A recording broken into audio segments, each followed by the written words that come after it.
Imagine it's 218 BC, the Second Punic War. The mighty Roman legions are facing Hannibal's Carthaginian army at the river Trebia. The Romans are freezing, wading through icy water, their limbs stiff with cold.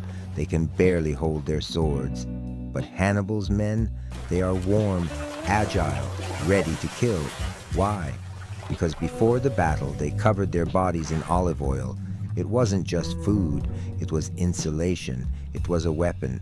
Today, we know it as the cornerstone of the Mediterranean diet.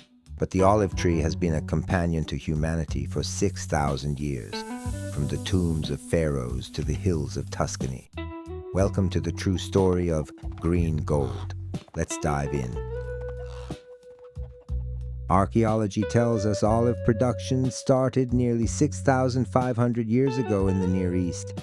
It was so precious that in ancient Egypt, it was a gift from the goddess Isis.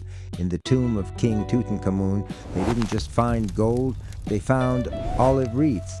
Later, the Greeks and Romans spread the trees across the Mediterranean. But after the fall of the Roman Empire, who saved the olive tree from extinction? The monks. Through the Middle Ages, in their quiet monasteries, they kept the tradition alive, embodying the rule of ora et labora, pray and work. Now, how do we get the oil? Historically, it was all about heavy stone wheels crushing the fruit. It's romantic, sure, but today, science has improved the process. To get a true extra virgin oil, you need speed. Olives must be pressed within hours of picking. Modern producers use centrifuges. Think of a high-tech spin cycle to separate the oil from the water and pulp. Here is a pro tip. Water is the enemy. It makes the oil bitter. And heat destroys the flavor. That's why you always look for cold pressed or cold extracted, meaning the temperature never exceeded 80 degrees Fahrenheit, 27 degrees Celsius. Before we tour Italy, let me bust a myth. Have you ever put your high-quality olive oil in a cold pantry and seen it get cloudy or form white lumps? Don't throw it away. That is not a defect. It's actually a sign of quality.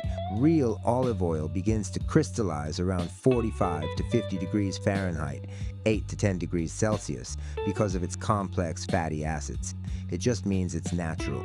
Warm it up to room temperature and it returns to liquid gold. Now, let's talk about taste. Italy is unique. While other countries rely on just a few types of olives, Italy has over 700 different varieties, cultivars. This biodiversity creates an incredible range of flavors. Let's take a quick tour. 1. The north, the lakes and Liguria. Up north, around Lake Garda and Liguria, the climate is cooler. The oil here is famous for being delicate, elegant, and golden. It's perfect for fish or pesto. It doesn't punch you in the face, it kisses you on the cheek. 2. The center, Tuscany and Umbria. Move down to Tuscany and Umbria, the heartland. Here the oil is iconic. It's green, vibrant, and has a peppery kick in the back of your throat.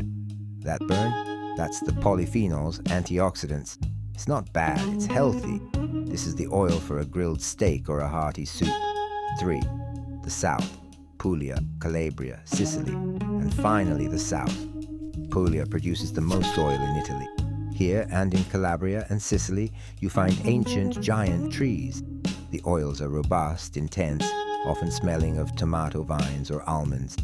This is liquid sunshine. So, you are at the supermarket in the US. How do you avoid the fake stuff?